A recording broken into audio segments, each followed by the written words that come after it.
क्या हम अपनी एक्सरसाइज 7.2 को कंटिन्यू करेंगे। हम लोग क्वेश्चन नंबर 7 पे हैं। The denominator of a rational number is greater than it's numerator bye 8 if the numerator is increased by 17 and the denominator is decreased by 1, the number obtained is 3/2. Find the rational number. यानी अगर denominator है किसी rational number का, वो numerator से 8 more then, यानी अगर numerator x है तो डिनोमिनेटर 8 प्लस एक्स होगा। अगर हम न्यूमरेटर को 17 इंक्रीज करते हैं, बढ़ा देते हैं यानी प्लस कर देते हैं, और डिनोमिनेटर में से 1 माइनस कर देते हैं, डिक्रीज कर देते हैं, तो जो नंबर है वो 3/2 होगा। बताइए वो रैशनल नंबर क्या है। अब हम सॉल्यूशन देखते हैं। नाउ 7 क्वेश्चन का सॉल्यूशन बेटा। डिनोमिनेटर न्यूमरेटर से 8 मोर देन है, बट हमें न्यूमरेटर नहीं पता है। Let numerator x, denominator x plus 8। आप फ्रैक्शन भी लिख सकते हैं और रैशनल नंबर भी लिख सकते हैं, चाहे आप फ्रैक्शन लिख लीजिए या आप रैशनल नंबर लिख लीजिए। क्या होगा? न्यूमरेटर अपॉन डिनोमिनेटर, तो न्यूमरेटर x है, डिनोमिनेटर x प्लस 8 है। क्लियर हो गई बात? ये हो गया हमारा रैशनल नंबर। अब हमारी कंडीशन है न्यूमरेटर को 17 इंक्रीज कर दें, डिनोमिनेटर को 1 डिक्रीज कर दें। डिक्रीज मतलब माइनस कर दें, ग्रेटर मतलब प्लस कर दें, तो हमारा नंबर 3/2 हो जाता है। अब न्यूमरेटर कौन था? x, तो x प्लस 17, डिनोमिनेटर था x प्लस 8 माइनस 1 इक्वल 3/2। अब सॉल्व करते हैं। x प्लस 17, 8 में से बन गया 7, तो क्या हो गया? x plus 17 upon x plus 7 equal 3/2। जब दोनों साइड फ्रैक्शन होता है, क्रॉस मल्टीप्लाई, 2 इधर मल्टीप्लाई होगा और 3 इससे, इधर ले गए और ये टर्म इधर ले गए। 2x, 2 17 जा 34, 3x, 3 7 जा 21, 2x, अब 21 इधर ले गए 34 की साइड, प्लस वाला इधर जाके माइनस का हो गया, 2x प्लस का उधर जाके माइनस का हो गया। 34 में से 21 बच गया, बचा 13, ठीक है, एंड 3x में से 2x क्या बचा? x, तो ये हमारी x की वैल्यू होगी। हमारा जो फ्रैक्शन था, यानी हमारा जो रैशनल नंबर था, फ्रैक्शन की जगह रैशनल नंबर लिख लीजिए, लिख सकते हैं, और फ्रैक्शन भी लिख सकते हैं। तो ये हो गया 13/13 प्लस x, जो कि x अपॉन x प्लस 8 था, 13 ऐसे ही, 13 प्लस 8 इज 21। तो ये क्या हो गया? हमारा रैशनल नंबर। ठीक है, question is over. Now see the next question.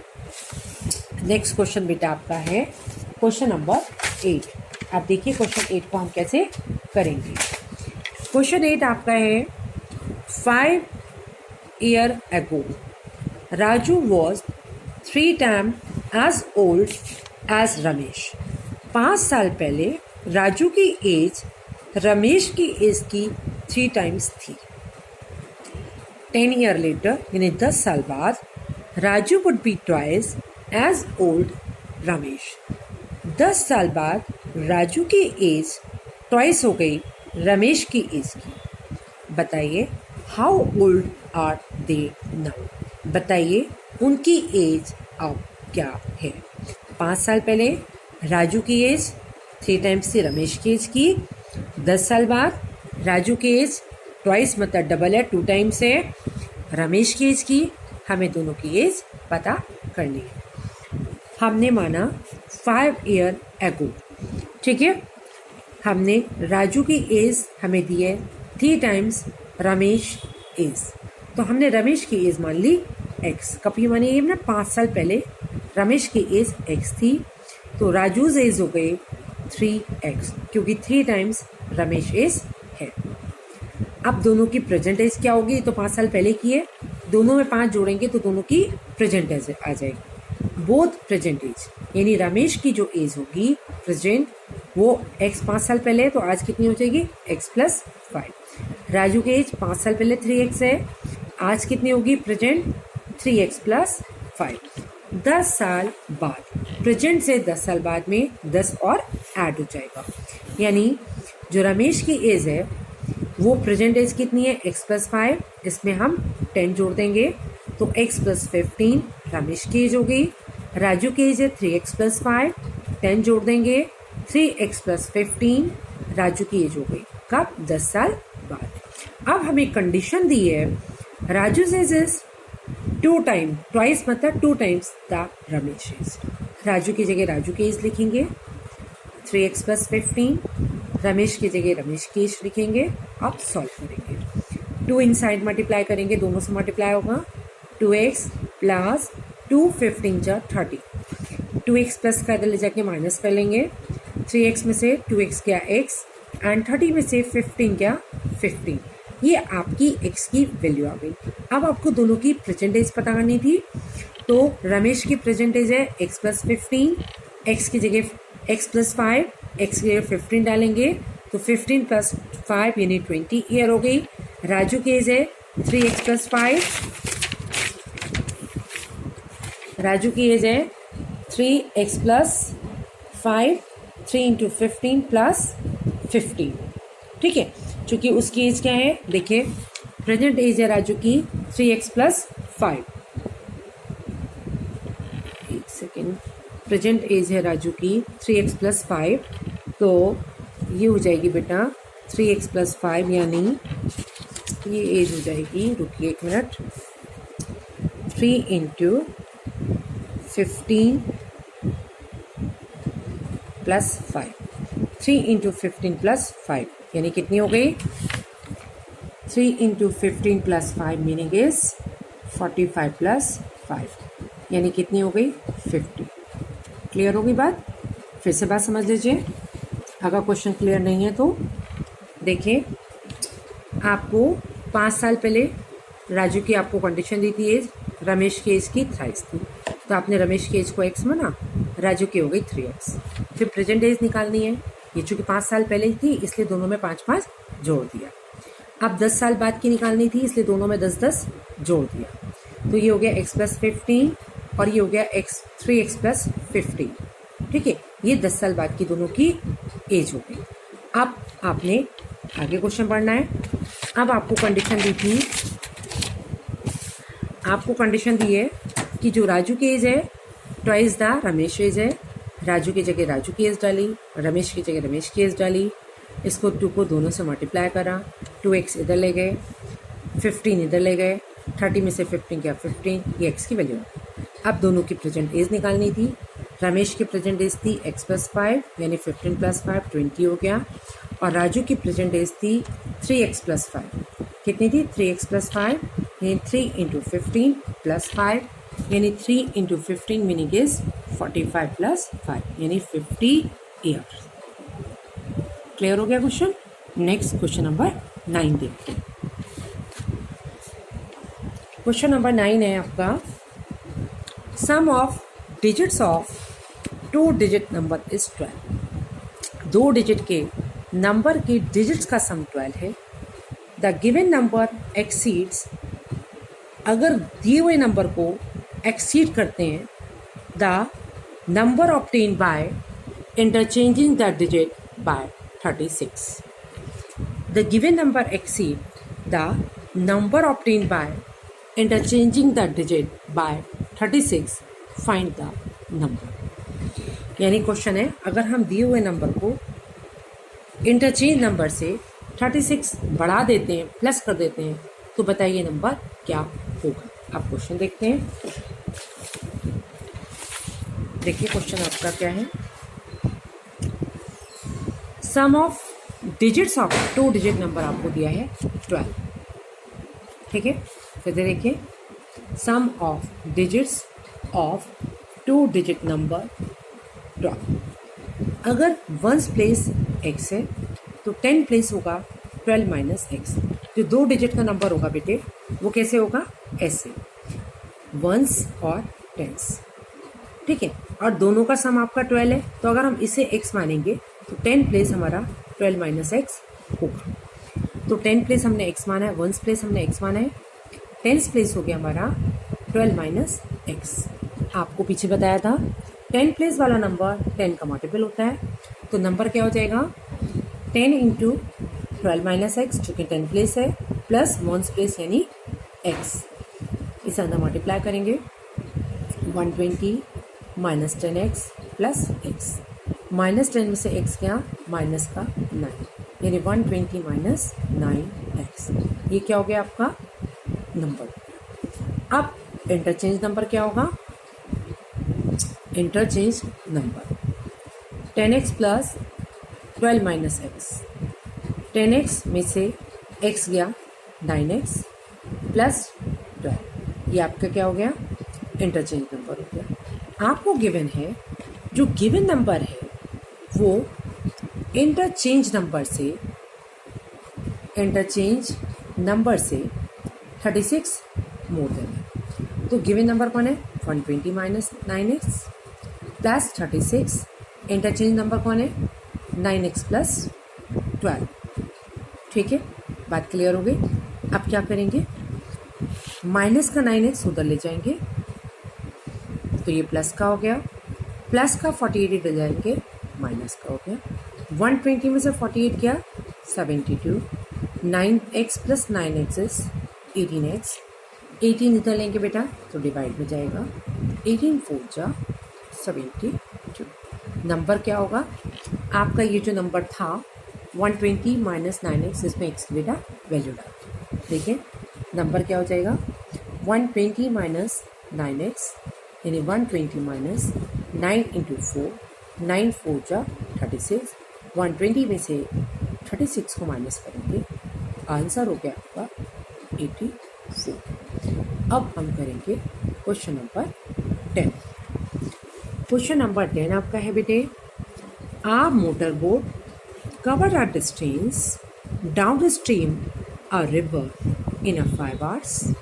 It covers the same distance upstream in a 5.5 hours. If the speed of the water is 1.5 km per hour, find the speed of the boat in a still water. यानी देखिए down stream, जैसे जिस side में water flow कर रहा है, जिस direction water flow कर रहा है उसी डायरेक्शन में बोट फ्लो करेगी, तो उसे डाउन स्ट्रीम कहते हैं। अप स्ट्रीम उसके अपोजिट, जैसे पहाड़ पे अगर हम नीचे को उतरते हैं तो हम तेज तेज उतर पाते हैं, तो और हम चढ़ते हैं तो हमें चढ़ने में डिफिकल्टी होती है, क्योंकि हम अगेंस्ट जा रहे हैं। तो जब हम वाटर फ्लो के अगेंस्ट जाएंगे तो अप स्ट्रीम, वाटर फ्लो के डायरेक्शन में जाएंगे तो डाउन स्ट्रीम।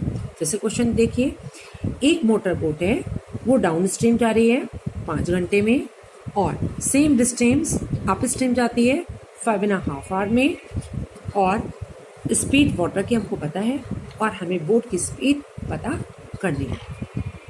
देखिए question, down stream speed of boat plus speed of water होती है। डाउन स्ट्रीम में वाटर की स्पीड और बोट की स्पीड दोनों प्लस हो जाती है,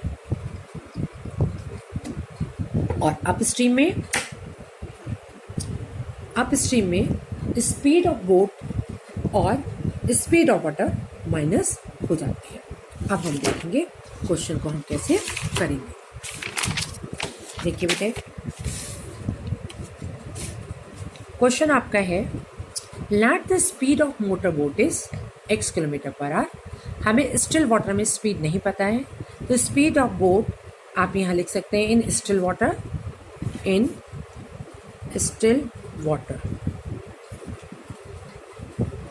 speed of boat in still water x kilometre per hour. Still water जब पानी शांत है तो उस समय जो बोट की स्पीड है वो x किलोमीटर पर आवर है। Speed of water 3.5 kilometre per hour है। डाउन स्ट्रीम स्पीड क्या होगी, दोनों की स्पीड प्लस हो जाएगी, पहले बोट की होती है फिर वाटर की। डाउन स्ट्रीम और अप स्ट्रीम में दोनों की स्पीड माइनस होगी, पहले बोट की और फिर वाटर की। इतने किलोमीटर 12। डाउन स्ट्रीम टाइम दिया है 5 आवर्स और अप स्ट्रीम टाइम दिया है 5 1/2 आवर्स। इसे मिक्स को सिंपल में बना लेंगे, 5 2 10 + 1 11/2 आवर्स। ये अप स्ट्रीम टाइम है, ये डाउन स्ट्रीम टाइम है। Now distance is equal to होता है speed into time. Up stream जितना वो गया है उतना ही वापस आया है, तो डाउन स्ट्रीम और अप स्ट्रीम दोनों डिस्टेंस इक्वल है। तो पहले हम डिस्टेंस डाउन स्ट्रीम निकालेंगे। स्पीड x + 1.5 है और टाइम 5 है। इसे इन दोनों से मल्टीप्लाई कर लिया, 5x 15 5 से 75, एक के बाद डेसिमल, इतने किलोमीटर। अप स्ट्रीम डिस्टेंस निकाला, स्पीड इनटू टाइम, इतना हो गया। अब डिस्टेंस डाउन स्ट्रीम और अप स्ट्रीम दोनों इक्वल होंगे, क्योंकि जितना जा रहा है उतना ही वापस आ रहा है। दोनों को इक्वल रख देंगे। इस 2 को इधर ले जाके दोनों से मल्टीप्लाई कर दिया। 2 5 10, 2 5 10 का सिफर, 2 7 14 और 115, एक के बाद डेसिमल 11 पॉइंट। अब इस 11 से इन दोनों को मल्टीप्लाई कर दिया। अब क्या करा, माइनस वाला इधर ले गए प्लस में और ये प्लस वाला इधर ले गए माइनस में।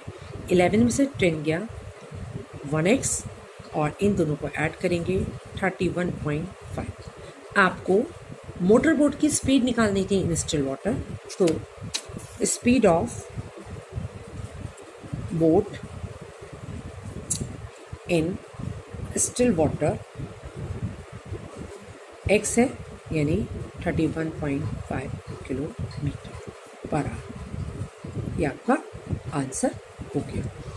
अब देखिए क्वेश्चन नंबर 11। क्वेश्चन 11 बेटे क्या है? क्वेश्चन 11 में आपसे कहा जा रहा है, एक स्टीमर है गोइंग डाउन स्ट्रीम आ रिवर। एक स्टीमर रिवर में डाउन स्ट्रीम जाता है और एक डिस्टेंस को 20 आवर्स में कवर करता है। यानी डाउन स्ट्रीम जाता है तो उससे टाइम खर्च होता है 20 आवर्स। कमिंग बैक यानी अप स्ट्रीम जब आता है तो उसे टाइम खर्च होता है 25 आवर्स सेम डिस्टेंस में। स्पीड ऑफ वाटर है 4 किलोमीटर पर आवर। आपको डिस्टेंस पता करना है बिटवीन 2 टाउन्स। 2 टाउन्स के बीच का डिस्टेंस आपको पता करना है। क्लियर हो गया क्वेश्चन? आगे देखते हैं क्वेश्चन का सॉल्यूशन। देखिए, स्पीड ऑफ वाटर हमें दी है 4 kilometre per hour. Speed of steamer, मैंने बोट लिख दिया था बेटा, स्टीमर कितनी है? x kilometre per hour. Speed down stream, दोनों ऐड हो जाएंगे। टाइम दिया आपको 20 आवर्स। स्पीड अप स्ट्रीम, दोनों की स्पीड माइनस हो जाएगी, स्टीमर माइनस वाटर। टाइम दिया आपको 25। आपको पता है डिस्टेंस इज इक्वल, आप डिस्टेंस डाउन स्ट्रीम निकालेंगे तो speed into time. Down stream speed हो गई x + 4, टाइम था 20। इन दोनों को मल्टीप्लाई करा, 24 × 80, 20x, इतने किलोमीटर ये डाउन स्ट्रीम आपका डिस्टेंस आ गया। अब अप स्ट्रीम डिस्टेंस निकालेंगे। स्पीड है x - 4, टाइम है 25 आवर्स, दोनों को मल्टीप्लाई करा, 25x, 25 4 100। अप स्ट्रीम और डाउन स्ट्रीम दोनों डिस्टेंस इक्वल होंगे, दोनों को इक्वल होंगे। माइनस का 100 इधर ले गए प्लस में और 20x को इधर ले गए माइनस में। 25 में से 20 गया 5x, दोनों को ऐड किया 180। 5 डिवाइड में जाएगा, कट करा 36 किलोमीटर पर। ये कौन आया? x की वैल्यू। अब आप इसे किसी में भी डाल देंगे, चाहे आप इसमें डाल दीजिए, चाहे आप इसमें डाल दीजिए, आपका डिस्टेंस आ जाएगा। ठीक है, डिस्टेंस इसका 2 आपके पास है 20 + x, 20x + x, 20 × x की वैल्यू कितनी है? 36 + 80, दोनों को मल्टीप्लाई किया, 720 + 80, 800 kilometre. That will be answer. Next question देखते हैं, क्वेश्चन नंबर 12। देखो सेम तरीके से होगा, चारों क्वेश्चन आपके सेम है। नेक्स्ट क्वेश्चन है, एक रेस बोट है जो कि 66 किलोमीटर जाती है डाउन स्ट्रीम, तो उसे टाइम खर्च होता है 110 मिनट्स।